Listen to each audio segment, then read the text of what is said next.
Prepare to get gassed because it's time for the Weekend Gear!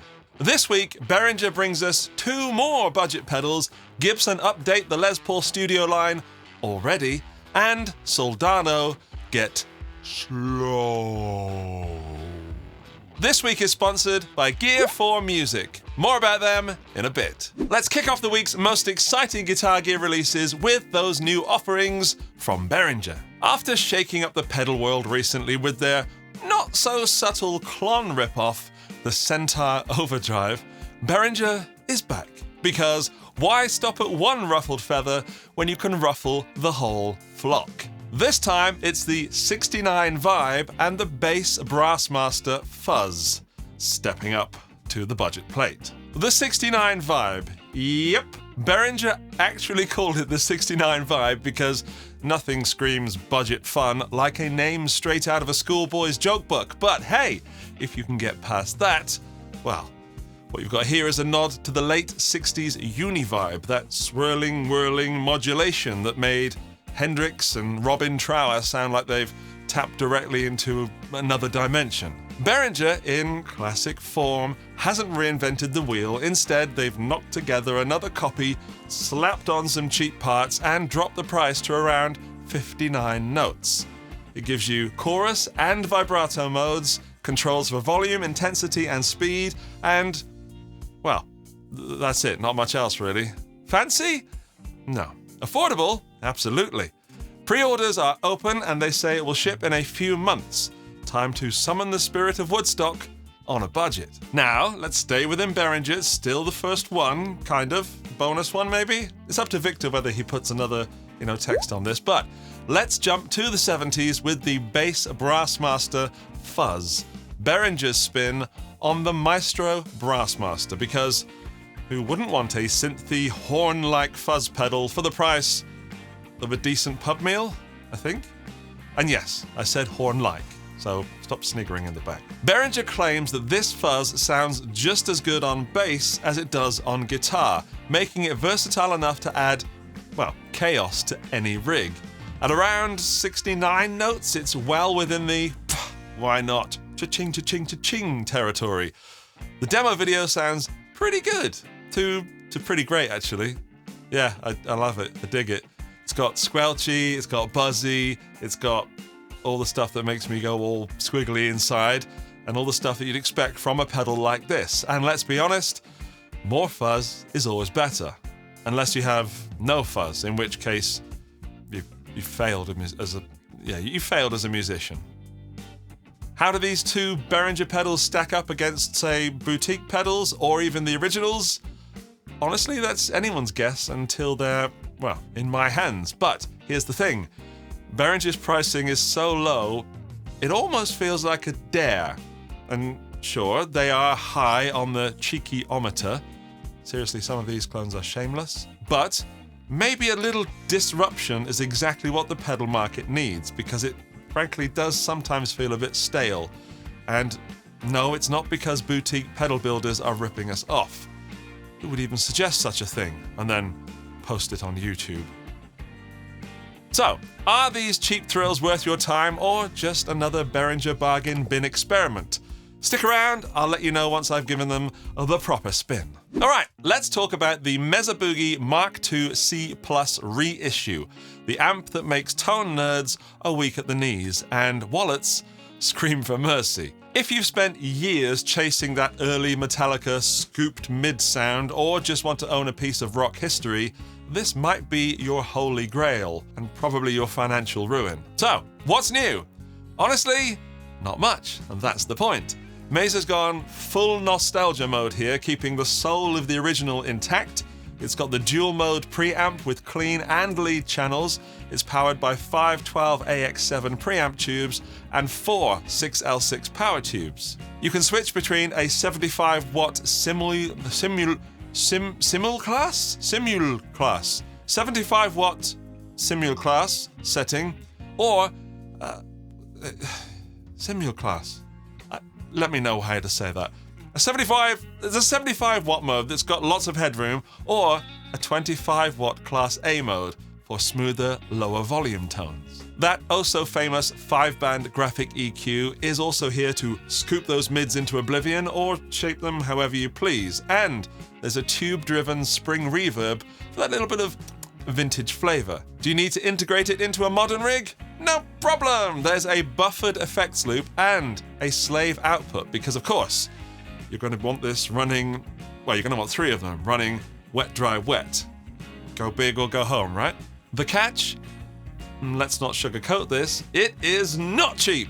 The head will set you back around 3,500 notes, and the combo is dangerously flirting with 4,000 notes. And if you're thinking, yeah, but it's heavy, and yes, it is heavy, both in tone and literal weight, you are not throwing this in the back of your car without considering your chiropractor bills. It's a lot of money, a lot of money, a lot of money.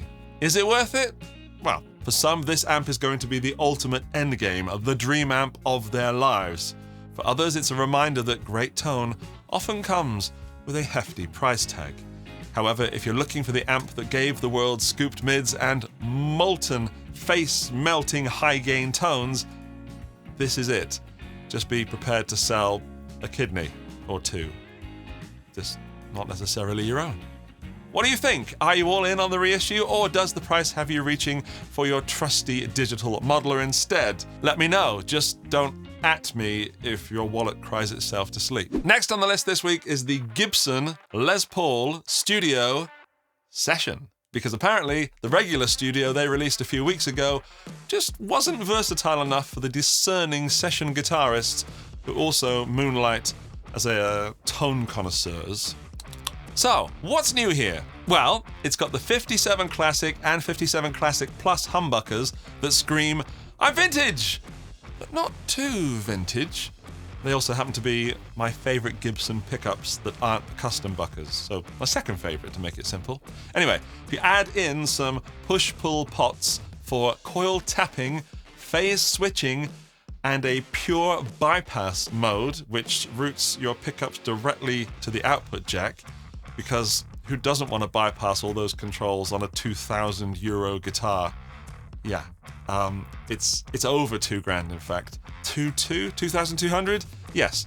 So for over 2,000 grand, for over 2,000 notes, you can finally experience what it's like to plug straight into the amp and wonder why you just didn't get a cheaper guitar instead.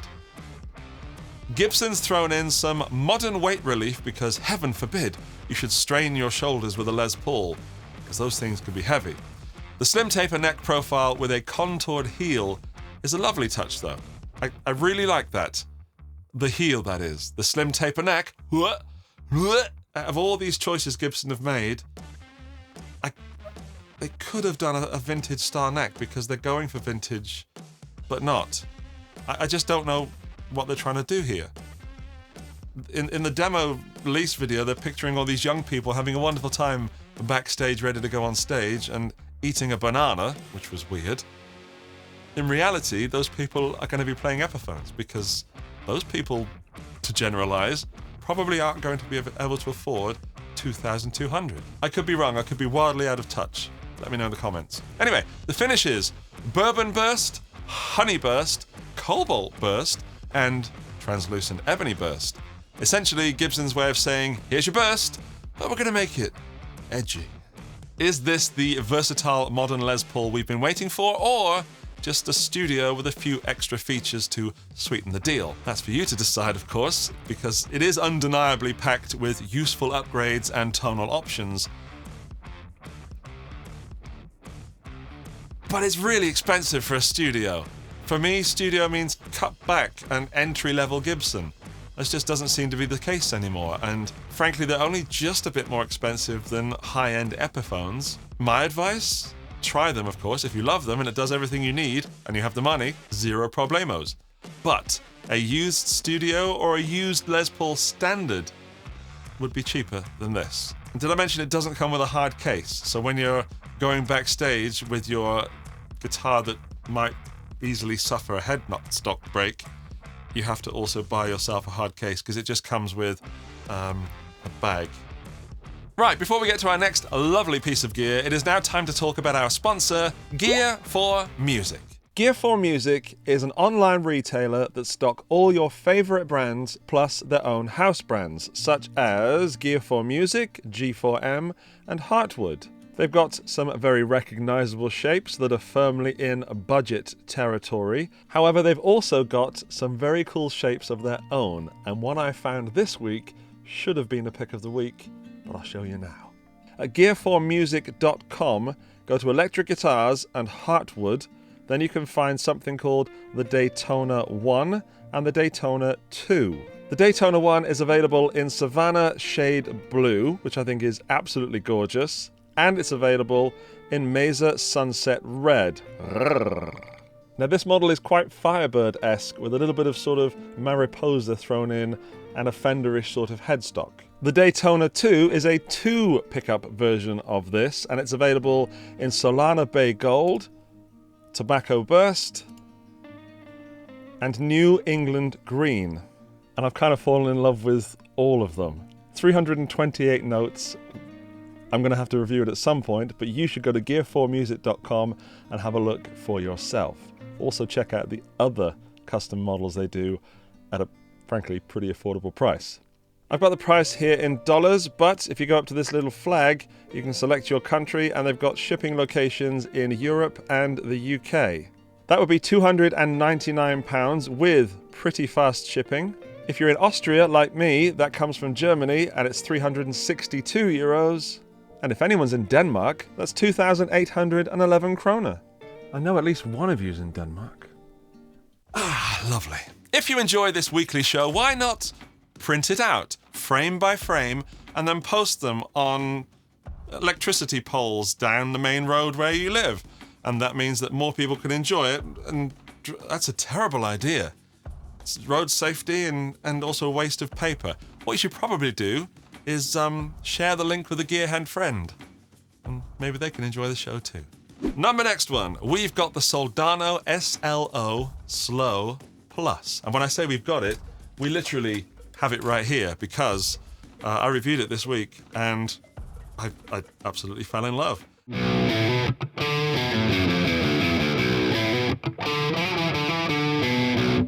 That's it. That's the tone I was looking for. As pedals go, this one's got to be one of the top ones I've tried this year. The Soldano SLO Plus is a pedal that promises to pack the magic of the iconic SLO 100 amp into a neat little box.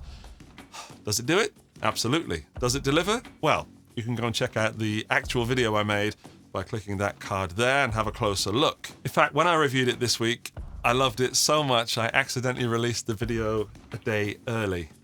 Oops. It's alright, I didn't get in trouble, they were very understanding. Now, this thing offers 2 channels, not like the original Soldano, the non-plus version. That was just the crunch, or the overdrive channel as they call it. We've got the addition of the normal channel, which we could call clean, but it isn't that clean. It's more sort of low gain-ish, but don't think clon or anything. It's like crunch and then super crunch, let's call it that. It's got independent gain for each of those channels and level controls for each.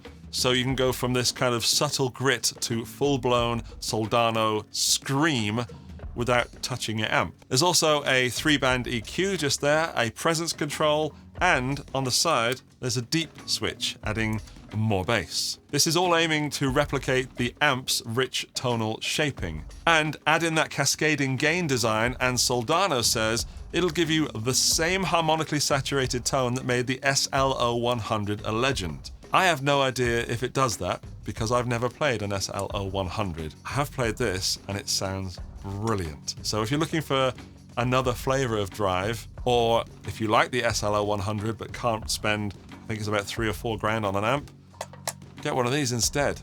Sounds perfect, right? Well, it will cost you around 250 notes, thereabouts. So not quite kidney swapping territory, but definitely a decent chunk of change for a pedal.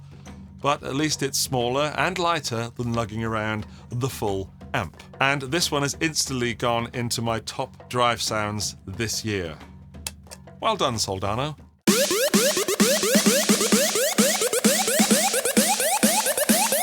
Andy's Pick of the Week. My pick of the week is the new Music Man Valentine 2024 collection from James Valentine and Music Man, and James is for Maroon 5. These are the new models for this year, and I haven't played them, but I've played previous models that were absolutely fantastic. So these are pretty exciting for me. I love the look. If the feel is the same, I love the feel. I don't know about the sounds, but I saw the video and it looked pretty darn good. I mean, sounds pretty darn... Anyway, the whole thing was exciting for me. That's why it's my pick of the week. There are two different models in this series. There's the Standard and the HH, which at first glance look exactly the same apart from the colours. But first up, the finishes.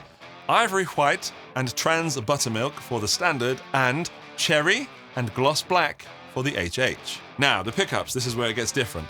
The Standard Valentine model gives you a single coil in the bridge. And before you argue with me, it just looks like a humbucker. It's slanted pole pieces and all to keep the, highs sparkling while the neck humbucker adds versatility to your tone. If you go for the Valentine HH, you get two humbuckers that are heat treated by Ernie Ball, which is apparently code for they sound even better. Why? Because we said so. They sound even better. Why? Because we said so. Then, this is super interesting and sounds great.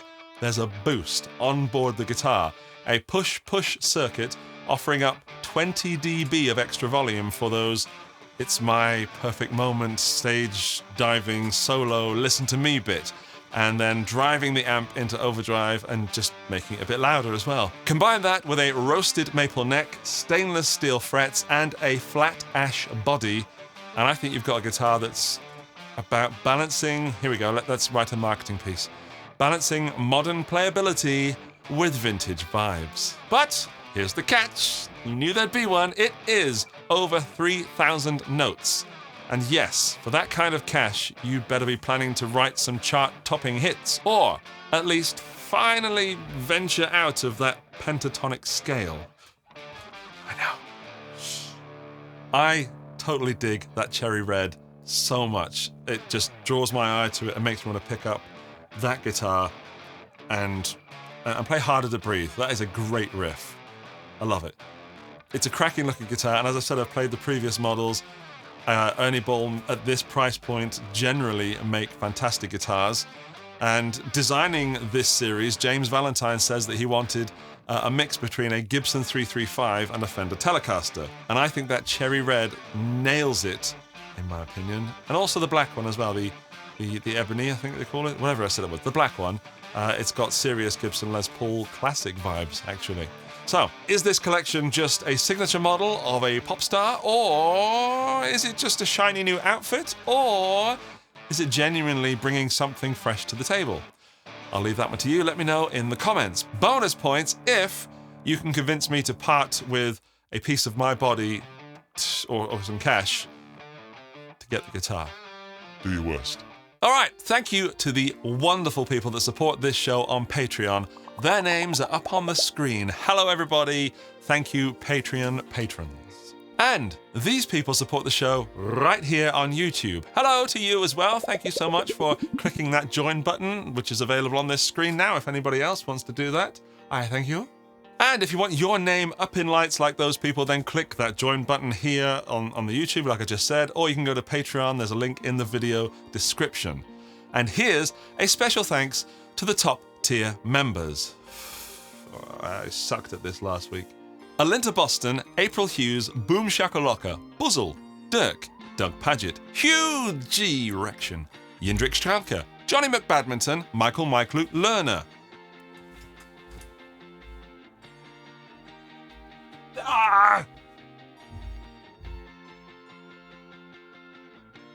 This prank is officially sponsored by Jason Welch, Andrew Morgan, Gary O'Neill, Josh Tamberg, Peter Hall, PQ Dead, Sarang Narayan,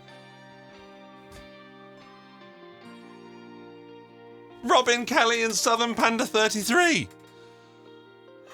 I need a new technique for that. Maybe I can't do it in one single breath anymore. Thank you, top tier members. You literally make me get closer to death every week. And that's the proper use of the word literally, by the way.